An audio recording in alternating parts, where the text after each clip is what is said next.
এখানে রাখছে।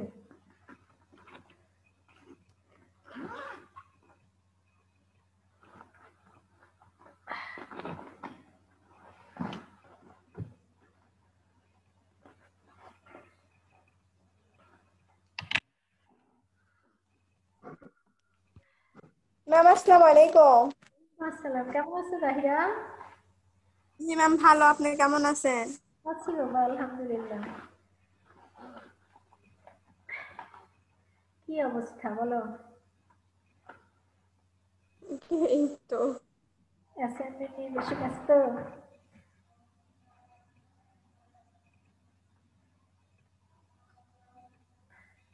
মোটামুটি। জি ম্যাম। আচ্ছা, সমস্যা নেই।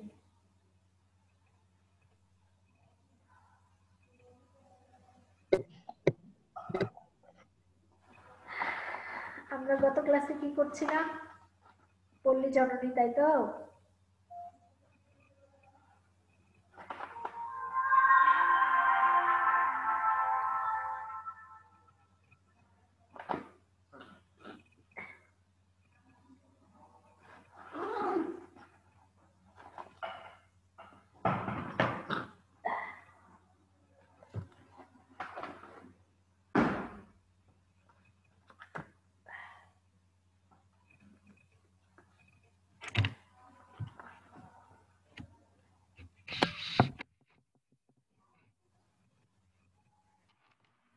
তাহলে পল্লী জননী কবিতার আমি গত ক্লাসে যতদূর পর্যন্ত তোমাদেরকে বলেছি সেটা কি তোমরা বাসায় প্র্যাকটিস করেছো সবাই?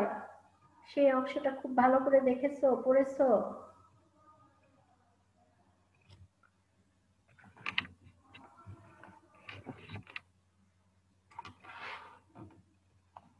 তোমরা কি আমাকে শুনতে পাচ্ছ? রাফিয়া, তাহিরা? জি ম্যাম, আমি শুনতে পাচ্ছি। তো বলো যে জসীমউদ্দিনকে কেন পল্লী জননী বলা হয়? সরি, পল্লী কবি বলা হয়। জসীমউদ্দিনকে কেন পল্লী কবি বলা হয়?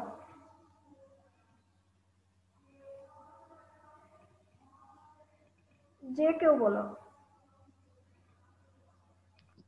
ম্যাম, উনি সবসময় মানে গ্রামের পরিবেশ, গ্রামের বিভিন্ন নিয়ে মানে কবিতা লিখতেন, ওই জন্য মানে কি পল্লী কবি পল্লীর বলা হয়। মানুষের সুখ দুঃখ, আশা আকাঙ্ক্ষা, বেদনা বিরহ, তাই না, আবেগ মধুর, হ্যাঁ। এই জিনিসগুলা তিনি কি করতেন, যে তার কাব্যে অন্তর্ভুক্ত করতেন, সেই জন্যই তাকে কি বলা হয়? পল্লী কবি বলা হয়, তাই না? তো তার বিখ্যাত দুটো কাব্যগ্রন্থের নাম বলো, যে কেউ। জসীমউদ্দিনের বিখ্যাত দুটো কাব্যগ্রন্থের নাম বলো। মিম বলো। নকশি কাঁথার মাঠ, এক পয়সার বাঁশি, মাটির কান্না ইত্যাদি। হ্যাঁ, তার মধ্যে সবচেয়ে বেশি বিখ্যাত কোনটা? নকশিকাঁথার মাঠ আর হলো সুজন বাদিয়ার ঘাট। বাদিয়ার ঘাট।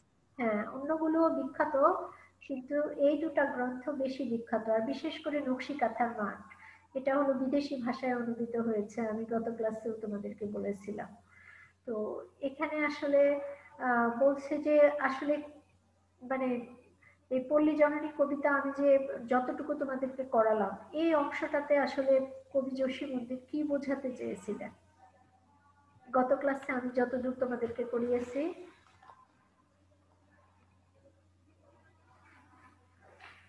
এইটুকুর মধ্য দিয়ে তোমরা কি বুঝতে পেরেছো সেইটা বলো।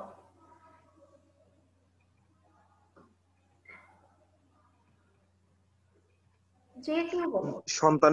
সন্তানের প্রতি মায়ের ভালোবাসা। হ্যাঁ, শুধুমাত্র সন্তানের প্রতি কি মায়ের ভালোবাসায়? সেই মা কি খুবই ধনী ছিল, নাকি দুঃখী ছিল, নাকি কি ছিল? মানে দুঃখী, তাই না? আমরা দেখেছি যে সেই গরিব।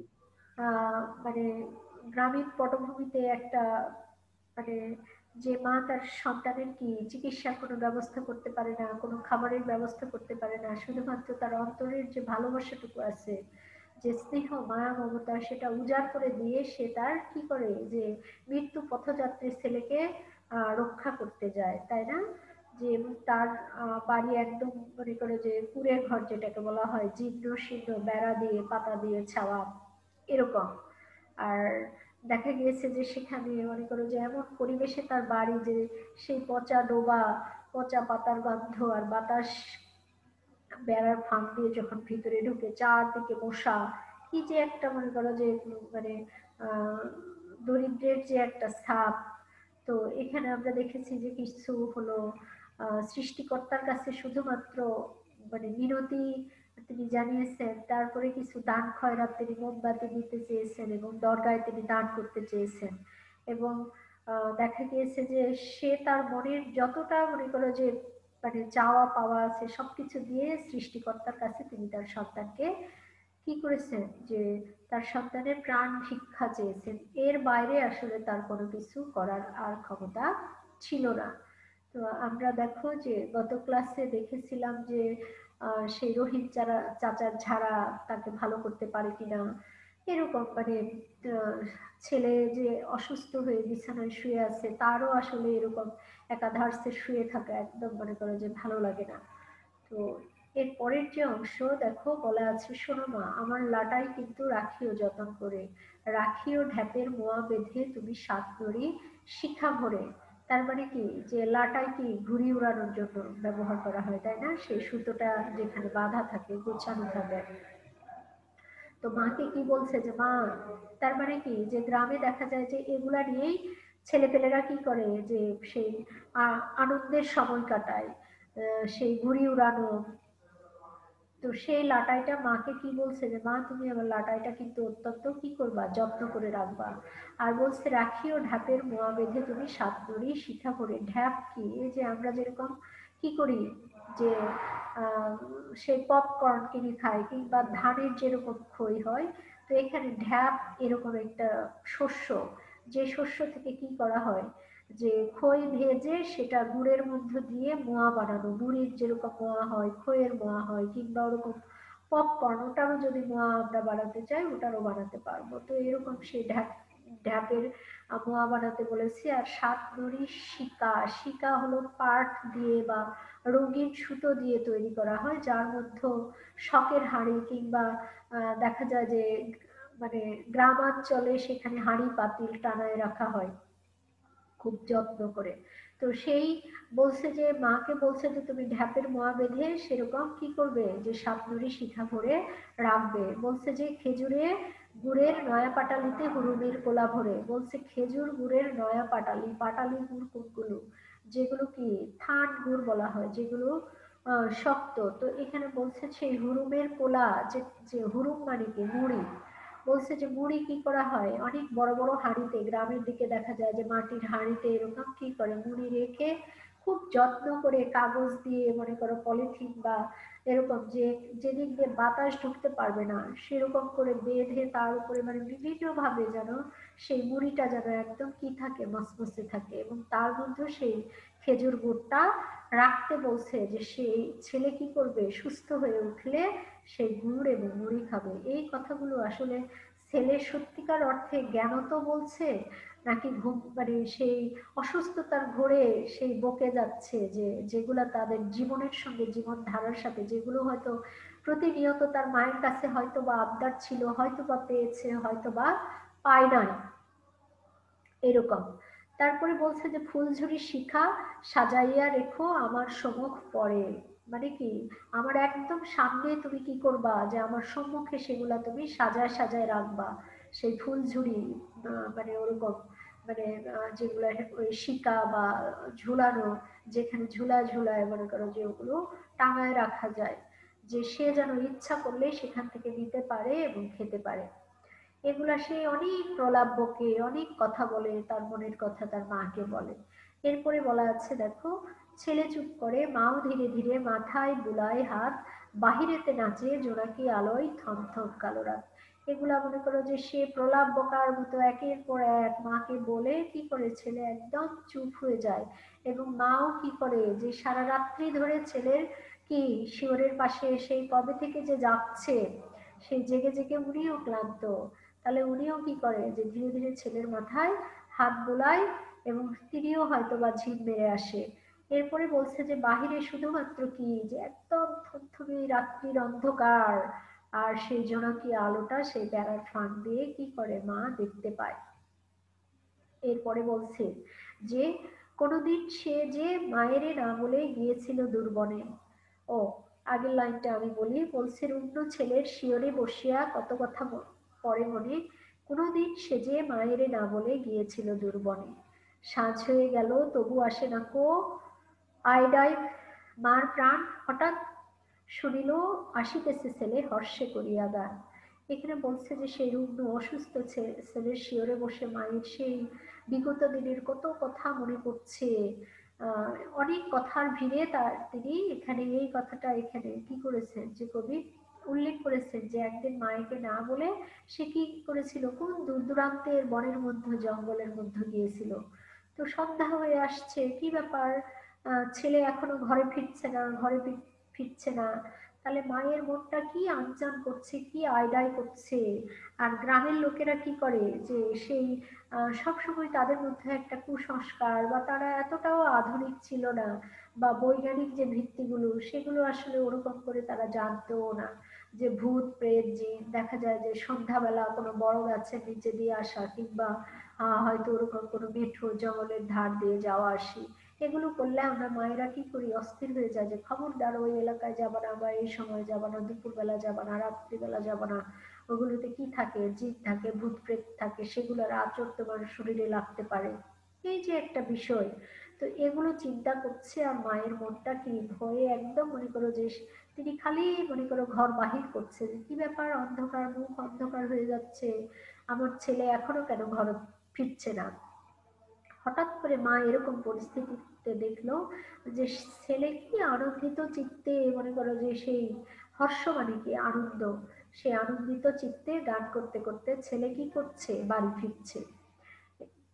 এরপরে দেখো বলা আছে যে এক কোষ ভরা বেথুল তাহার ঝামুর ঝুমুর বাজে, উড়ে মুখ পোড়া কোথায় গিয়েছিলে এমনই এই কালী সাঁঝে।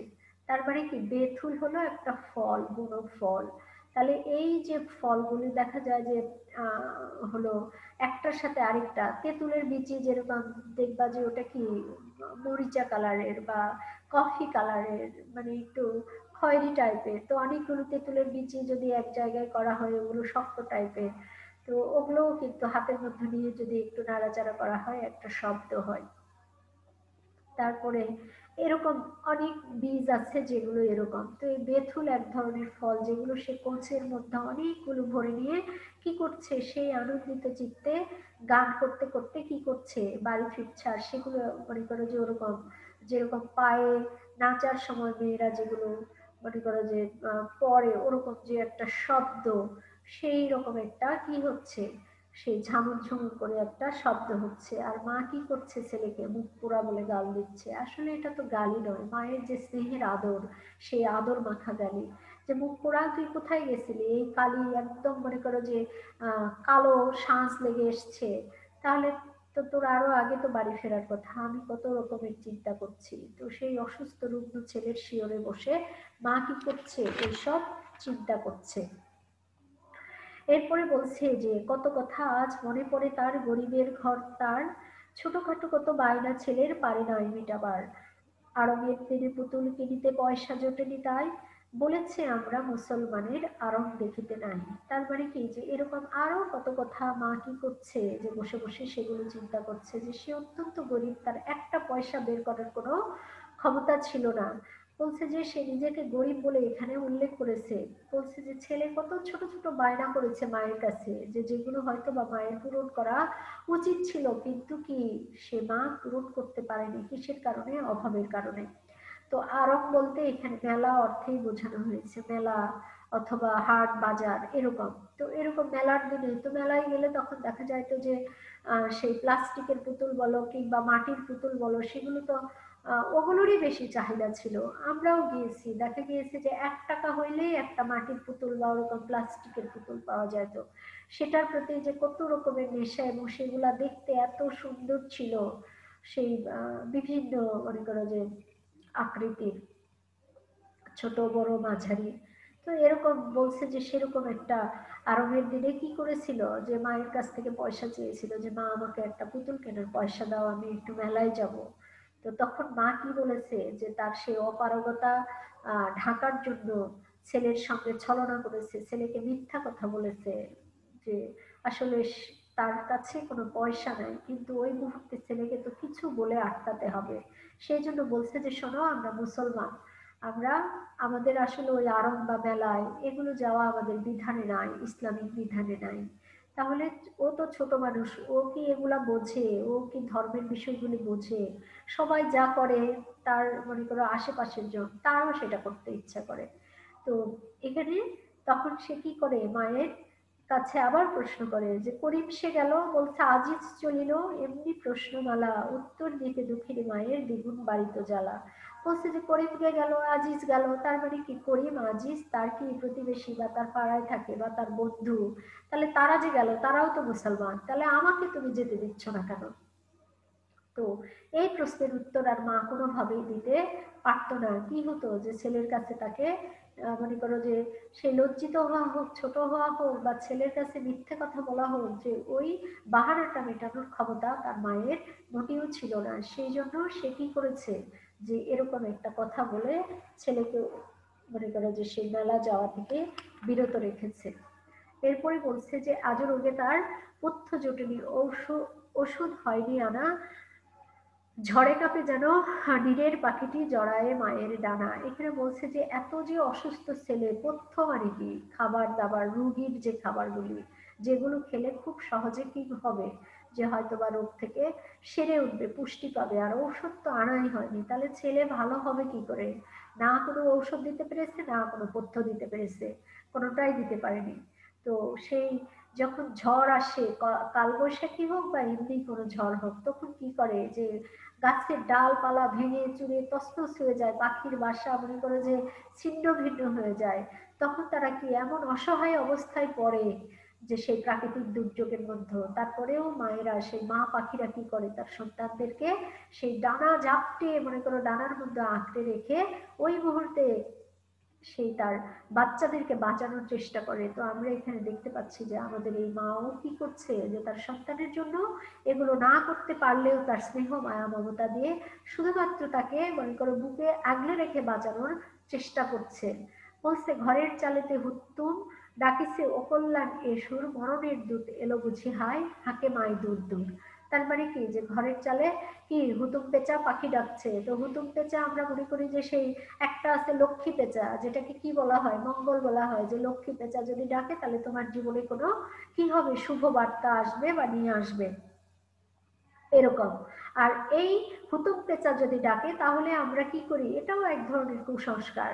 বা দেখা গেছে যে কবি সাহিত্যিকরা এগুলো আসলে এরকম করেই ব্যবহার করেছে, যে এগুলো আসলে প্রচলিত কথা, প্রচলিত বিষয়।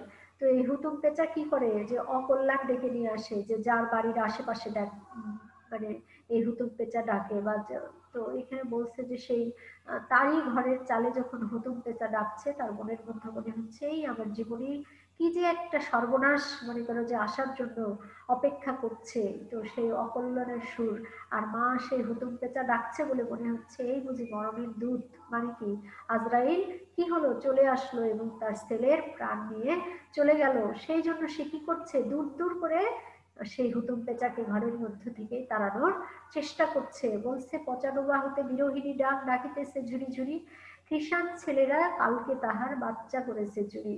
সেই যে পচা ডোবা, যেখান থেকে পচান পাতার ঘ্রাণ এসে মনে করে যে মায়ের ঘর মনে করো সেই দুর্গন্ধে ভরে গিয়েছে, সেই ডোবার পাশ থেকে দেখা যাচ্ছে যে বিরোহিনী, বিরোহিনী মানে কি, যে অত্যন্ত কি দুঃখ মন নিয়ে বারবার কি করছে, ডাকছে। ঝুরি ঝুরি মানে কি অনবরত ডাকতেই আছে, ডাকতেই আছে, ডাকতেই আছে। তার মানে কি এই বিরোহিনীটা কি, এই বিরোহিনীটা হলো আসলে ডাহুক পাখি। তো এই ডাহুক পাখির বাচ্চা কি করেছে ওই কৃষাণের ছেলেরা, ছেলে বাচ্চারা তো আসলে কিছু বোঝে না, আমরা যারা বড় তারাই বুঝি না বা বোঝার চেষ্টা করি না, তাহলে ছোটরা কি করে বুঝবে? তারা ওই ডাহুকের বাচ্চাগুলো দেখেছে, তাদের ভালো লেগেছে, বা যে কোনো কারণেই হোক সেটা নিয়ে চলে এসেছে, চুরি করেছে। সারা রাত্রি ধরে মাটা এমন ডাক ডাকছে, যে একটা ডাহুক পাখি তার সন্তানের জন্য, তার বাচ্চার জন্য এরকম মনে করো যে সারা রাত মনে করো যে সে কি করছে না, চুপ থাকছে না। তো এগুলা দেখে দেখে মায়ের মনটা আরো ভয়ে মনে করো যে আমার জন্য এরকম একটা সামনে দিন অপেক্ষা করছে, যে আমার আমিও হয়তো বা সন্তান হারা হব, আর আমার মনটাও এরকম মনে করো যে সেই ডাহুক পাখির মতো হয়তো বা কি হবে, মানে এমনিতে তো কষ্টে আছি, আর যখন সন্তানকে হারাবো তখন আরো যে মনের কি অবস্থা হবে, এরকমই আসলে কবি এখানে বোঝাতে চেয়েছেন। বলছে ফেরে ভন ভন মশা দলে দলে, বুড়ো পাতা ঝড়ে বনে, ফোটায় ফোটায় পাতা চোয়া জল ঝরিছে তাহার সনে। রুগ্ন ছেলের শিয়রে বসিয়া একেলা জাগিছে মাতা, সম্মুখে তার ঘোর কুজ্ঝটি মহাকাল রাত পাতা। তার মানে কি, আবার সেই ভন ভন করে মশার দল মনে করো কি করছে, যে চারদিকে ঘুরে বেড়াচ্ছে সেই দলে দলে, ঝাঁকে ঝাঁকে। আর সেই গাছের যে পাতাগুলো কি হয়ে যায়, লাল হয়ে যায়, সেগুলোকে এখানে বুড়ো পাতা বলা হয়েছে। সেই পাতাগুলো কি করছে, সেই বনের মধ্যে ঝরে পড়ছে। তাহলে চারদিকে নিস্তব্ধ, আর সব মনে করো যে নিঝুম, শুধুমাত্র অন্ধকার, এরকম একটা বিশাল শীতের রাত্রি।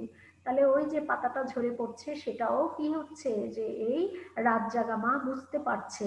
আর তার সাথে কি হচ্ছে, যে শিশিরের সেই পানিগুলা কি হচ্ছে, পাতায় যেগুলো পড়ে পড়ে সেই নিচে ফোটায় ফোটায় পড়ছে, সেই শব্দটাও কি হচ্ছে মা শুনতে পাচ্ছে। আর রুগ্ন ছেলের শিয়রে বসে, সে তো একা একাই কি আছে, জেগে আছে, আর সামনে তার কুজ্ঝটি মানে কি কুয়াশা।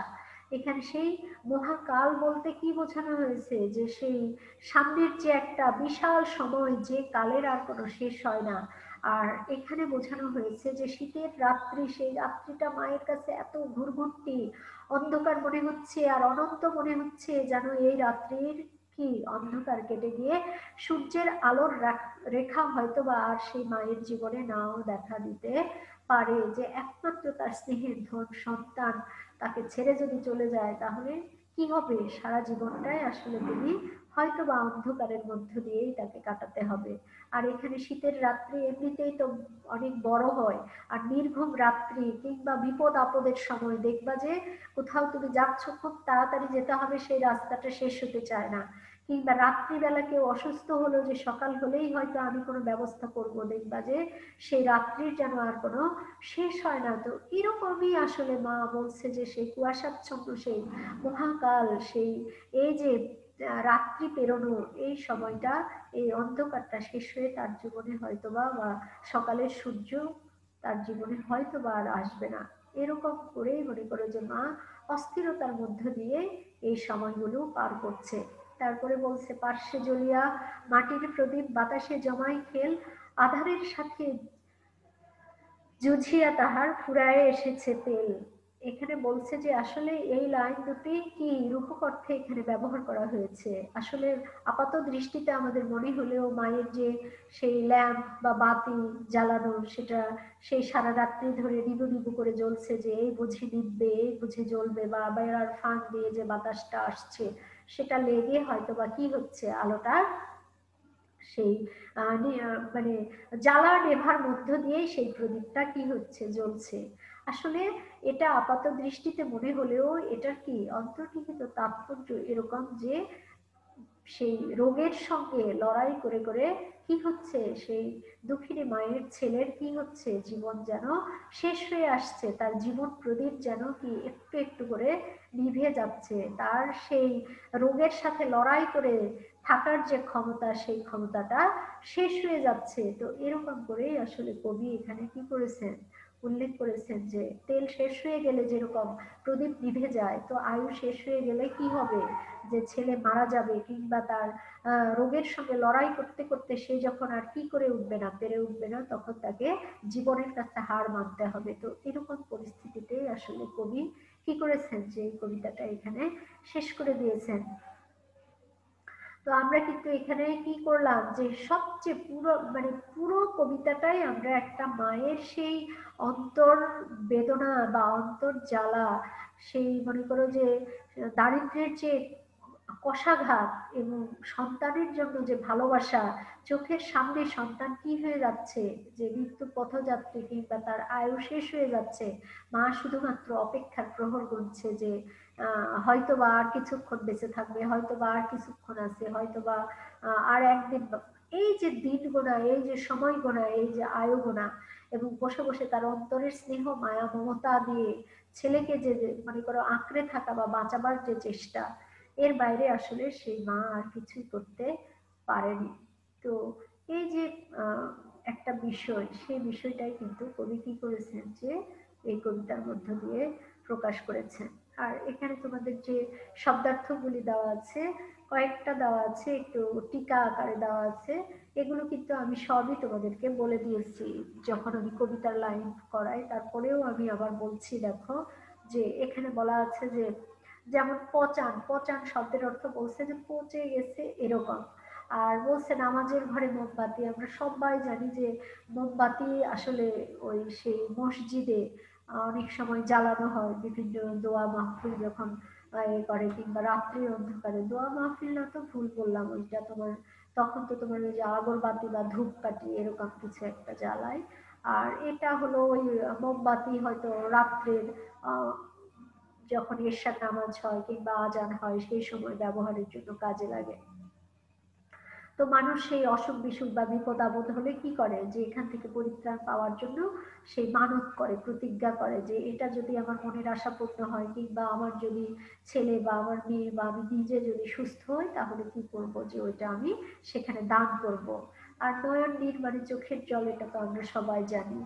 আর রহিম চাচার ঝাড়াও, যে আমাদের দেশে যে রোগ বালাই থেকে মুক্তির জন্য যে ঝাড়ফুঁক দেওয়া হয় বা পানি পড়া দেওয়া হয়, তো সেইটার কথা এখানে বলা হয়েছে, সেই চিকিৎসা পদ্ধতির কথা বলা হয়েছে।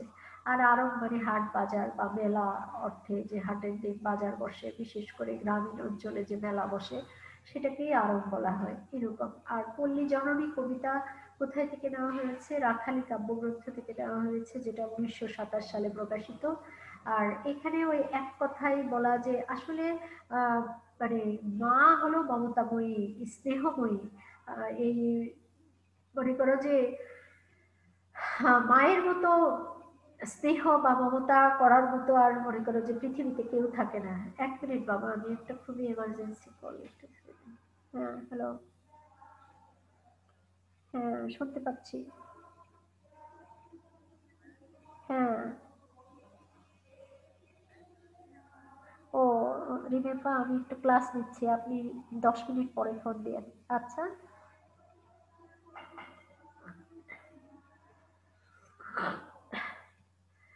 তাহলে হচ্ছে এখানে দেখা যাচ্ছে যে হলো বলছে যে সেই রুগ্ন পুত্রের শিয়রে বসে রাত জাগা এক মায়ের মনে করো মনোকষ্ট, পুত্র হারানোর যে একটা মনে করো যে চঞ্চলতা, আর দারিদ্রের কারণে সে প্রয়োজনীয় মনে করো খাদ্য, আনন্দের আয়োজন, আসলে যেখানে মানুষের কি হয় না, বলে না যে তোমার মৌলিক যে চাহিদা, যে পেটের ভাতই জোটে না, যেখানে তোমার যে কাপড়টা তারা প্রতিনিয়ত পরবে সেটাই জোটে না, তাহলে সেখানে আনন্দ এগুলো আসলে কোথা থেকে আসবে? নাই, মনে করো নাই।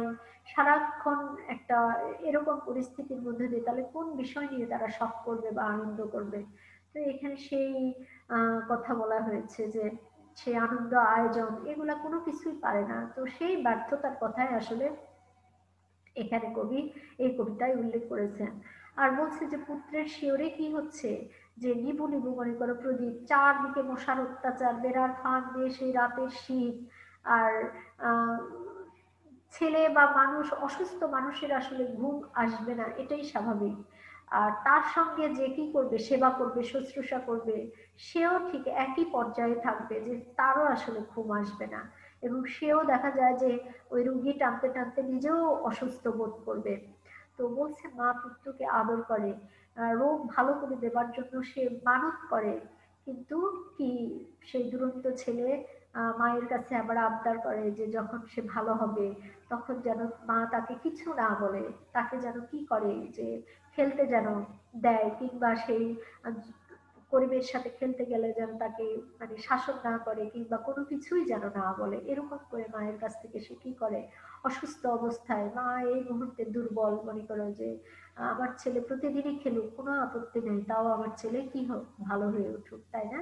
যে আমরা অনেক সময় শাসন করি, কিন্তু তার মানে তো এই নয় যে আমি আমার সন্তানের বা আমি আমার যে অনেক সময় রেগে গিয়ে আমরা বলিও, কিন্তু আসলে ওটা তো মনের কথা নয় যে আমার সন্তান আমাকে ছেড়ে চলে যান, এরকম। তারপরে বলছে আবদার মুখ পুত্রের দিকে চেয়ে সেই গ্রামীণ মায়ের মানে বিগত দিনের কত কথা মনে পড়ে। বলছে যে তার কোনো সামর্থ্য ছিল না, মানে রোগীর জন্য ঔষধ কেনা বা খাবার কেনা, কোনো কিছুই সে জোটাতে পারেনি, এবং রুগ্ন পরিবেশে সেই রোগীকে সামনে নিয়ে পল্লী মায়ের যে পুত্র হারানোর যে শঙ্কা, ভয়, সেটা কি হয়, বারবার তার মনের মধ্যে জেগে ওঠে। তো আসলে এটা কি, মানে একটা মনের যে কি একটা, মনে করো স্নেহ, বলছি এখানে অপত্য, মানে কি মানব সন্তানের বা তার নিজের সন্তানের প্রতি যে একটা স্নেহের যে অনিবার্য যে একটা আকর্ষণ, সেই আকর্ষণটাই আসলে এই কবিতার মূল কথা। তো ঠিক আছে, তোমরা সবাই ভালো থাকো, সুস্থ থাকো, এবং আগামী ক্লাসে আবার আমাদের কি হবে, দেখা হবে। ম্যাম আসসালামু আলাইকুম। ওয়ালাইকুম আসসালাম। ম্যাম আসসালামু আলাইকুম। ওয়ালাইকুম আসসালাম। ম্যাম আসসালামু আলাইকুম। ওয়ালাইকুম আসসালাম।